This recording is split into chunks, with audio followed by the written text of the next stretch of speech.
Bonjour, c'est Mélanie du blog harmoniefamiliale.fr. J'espère que tu vas bien. Je t'invite à découvrir mon site si ce n'est pas déjà fait et à y découvrir le guide que j'ai mis à ta disposition gratuitement, que tu peux télécharger et qui te donnera 5 étapes pour aller à l'harmonie avec tes enfants. Dans cette vidéo, je souhaiterais aborder un sujet assez fréquent dans les familles, voire incontournable, quand le petit, si tu as plusieurs enfants, le petit imite le grand. Tu sais, quand le grand fait quelque chose, 2 secondes après, tu te rends compte que le petit fait la même chose. Même si tu as dit au grand que tu n'étais pas d'accord avec ce comportement-là ou avec ce qu'il vient de faire. Hein. On est d'accord. Et ça, c'est un comportement qui est récurrent et qui peut pomper pas mal d'énergie. La première chose que je souhaite te dire à ce sujet, c'est que c'est une période. C'est-à-dire que c'est un phénomène qui va passer en fonction de la manière dont tu vas le gérer. Ça a un côté rassurant, d'accord? Ça ne va pas durer toute l'enfance de tes enfants. Mais voilà, c'est une période qui est passagère et avec une gestion, on va dire, correcte de la situation, ça devrait rentrer dans l'ordre assez rapidement.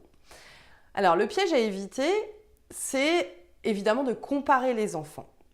C'est-à-dire que je t'invite réellement à éviter les phrases du style je veux pas que tu fasses comme ton frère ou comme ta sœur. C'est pas parce que ton frère fait une bêtise qu'il faut que tu fasses une bêtise aussi. C'est pas parce que ta sœur fait ça que toi tu le fais aussi. Arrête d'imiter ta sœur. C'est-à-dire que on peut avoir tendance en tant que parent à mettre beaucoup la responsabilité sur le comportement du grand et du coup peut-être à le dévaloriser, à le montrer du doigt et à lui faire porter un peu le chapeau du mauvais comportement parce que le petit qui est derrière ou la petite, peu importe, va faire la même chose. Ce qui est important, je crois, de garder à l'esprit dans cette situation, c'est que ton petit ou ta petite était peut-être jusqu'à présent un bébé, mais il grandit. On va dire en parlant de ton enfant, d'accord? Donc il grandit et lui aussi doit apprendre de la même façon que le grand ou la grande a appris. Il doit apprendre lui aussi sa part de responsabilité dans une situation. Donc voici ce que je t'invite à faire. La première chose à faire, ça va être, selon moi, de valoriser le grand.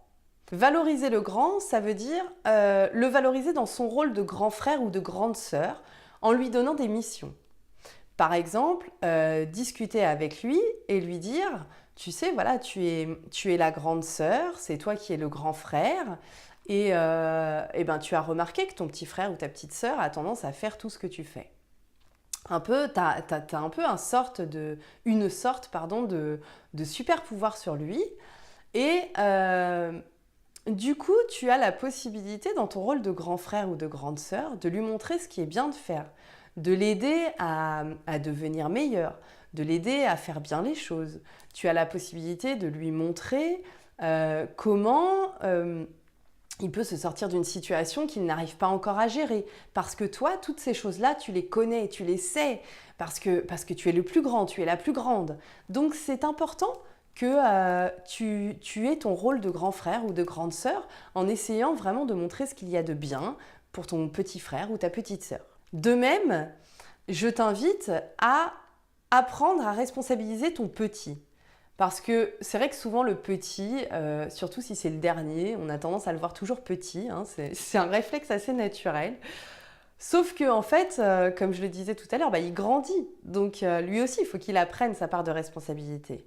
Donc quand il fait quelque chose, on va dire une bêtise, on va appeler ça comme ça pour être clair dans le message, quand il fait une bêtise parce que son grand frère ou sa grande sœur vient de le faire, l'attitude à avoir dans ces cas-là, c'est pas de dire reprocher au grand d'avoir fait la bêtise et du coup tu vois ton petit frère ou ta petite sœur fait la même chose, c'est plutôt de parler à chacun d'eux séparément. C'est-à-dire avoir un message pour le grand en lui expliquant qu'on n'est pas d'accord avec ce qu'il vient de faire, en lui rappelant les règles et d'avoir un message identique pour le petit en lui disant la même chose. C'est-à-dire que tu vois là, tu as fait une bêtise, je ne suis pas d'accord avec ça et en rappelant les règles, etc. Mais sans mentionner en fait le grand. C'est-à-dire que le message doit être le même pour l'un comme pour l'autre. Parce que ce sont deux êtres séparés et que le petit a aussi le choix et doit apprendre qu'il a la responsabilité de son comportement et il a le choix de son comportement. Donc il n'est pas obligé de refaire ce qu'a fait son grand frère ou sa grande sœur. Il est très tenté de le faire, il est naturel qu'il le fasse, mais il doit apprendre aussi qu'il n'est pas obligé de faire pareil et qu'il a sa responsabilité de son comportement. Donc si tu lui expliques de la même manière que tu expliques au grand, que voilà, tu le vois aussi grandir, tu vois, toi tu grandis aussi, tu es le plus petit, c'est vrai, mais tu grandis aussi, et toi aussi, tu as ta part de responsabilité, tu n'es pas obligé de faire la même chose que fait ton frère, surtout que tu sais que c'est une bêtise, tu connais les règles de cette maison, et donc j'attends de toi la même chose que ton frère en fait. Alors, après, en fonction de l'âge de l'enfant, moi personnellement, c'est ce que j'explique aux miens, hein, ils ont 5 et 8 ans, c'est vrai que j'ai pas tout à fait le même discours. En fait, j'ai le même discours, mais je porte peut-être plus de patience avec le petit, c'est-à-dire que je lui laisse un petit peu plus de chance, entre guillemets. Donc je lui réexplique plusieurs fois parce qu'il est plus petit, et j'explique au grand que s'ils constatent cette différence, ça n'est pas une différence d'amour que je leur porte, hein, parce que ça peut être une fragilité qu'a le grand. Souvent, il peut se sentir moins aimé parce qu'il voit qu'on a un comportement un peu différent avec le petit. Donc, moi, je rappelle régulièrement au grand que s'il constate une différence dans mon comportement entre lui et son petit frère, c'est parce que quand lui, il avait l'âge de son petit frère, donc quand il avait 5 ans, j'ai pris aussi la peine de lui expliquer plusieurs fois les choses. J'ai pris aussi la peine d'être plus patiente avec lui parce qu'il était plus petit. Mais qu'aujourd'hui, il est le plus grand, donc je lui redis les choses. Mais forcément, il constate que je ferai davantage de patience, que je présenterai davantage de patience avec le petit qu'avec lui, parce qu'ils ont une différence d'âge qui existe réellement. Et que je ne peux pas avoir les mêmes attentes envers un enfant de 5 ans qu'envers un enfant de 8 ans. Et ça, il est tout à fait capable de le comprendre, parce que voilà, à 8 ans, il est capable de comprendre ça, et parce qu'il voit aussi dans le quotidien, à côté de ces situations-là, que je lui porte autant d'amour qu'à son frère. La dernière chose que je te propose de faire, c'est, si c'est vraiment quelque chose qui est récurrent dans ta tribu, c'est de ne pas hésiter à souligner les constats que tu fais des comportements positifs de tes enfants. C'est-à-dire ne pas faire des éloges en disant « Oh bravo, là t'as réussi, t'as pas fait comme ton frère ou comme ta sœur, c'est super ». Faut pas en faire des tonnes et faut pas non plus, je pense, rentrer dans une extrême, tu vois, célébration du truc.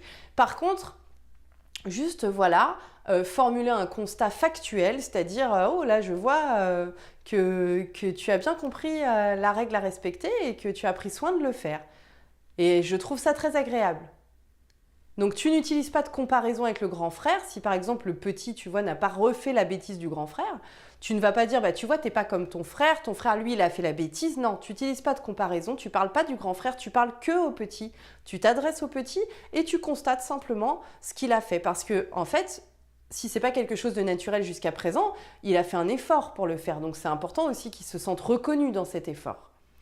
Et tu fais évidemment la même chose avec le grand. Quand tu constates qu'il a une attitude de grand par rapport à son petit frère ou à sa petite sœur, tu exprimes quelque chose de factuel. Par exemple, oh, je vois que là, tu as vraiment eu un comportement de grand frère ou de grande sœur en aidant ton petit frère ou ta petite sœur à faire telle chose. Ou tu vois, si tu vois qu'il l'aide et qu'il a vraiment une attitude de grand, n'hésite pas à la souligner. Ou alors tu peux le faire même indirectement en disant au petit, oh bah dis donc, tu vois, moi je vois que tu as de la chance d'avoir ton grand frère ou ta grande sœur qui t'aide quand tu en as besoin. En fait, c'est juste remarquer que tes enfants vont faire aussi un effort. Parce que si tu le remarques jamais, mais que tu soulignes toujours le négatif, ce qu'on a tous tendance à faire, hein, c'est-à-dire qu'on a tendance à réagir quand il y a quelque chose de négatif, et quand il y a quelque chose de positif, on a beaucoup plus de mal à le formuler parce que c'est naturel, c'est ce qu'on attend, donc on ne le dit pas. Sauf qu'en fait, si c'est un travail réel que tu fais pour que ça se passe mieux dans ta tribu, c'est important aussi que tes enfants se sentent reconnus dans leurs efforts. Donc n'hésite pas à le leur dire régulièrement. de façon à ce qu'ils voient que voilà, ils y arrivent et que c'est bien, ça les encourage dans ce chemin-là.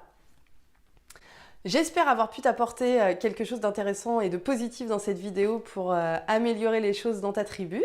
Si tu as aimé cette vidéo, je t'invite à cliquer sur j'aime juste en dessous, à me laisser tes commentaires auquel je me ferai un plaisir de répondre. N'hésite pas à partager cette vidéo autour de toi si tu penses qu'elle peut être utile. Tu peux t'abonner à ma chaîne également pour suivre les autres vidéos. Rappelle-toi que tu peux t'améliorer chaque jour et on se retrouve très bientôt. Ciao, ciao!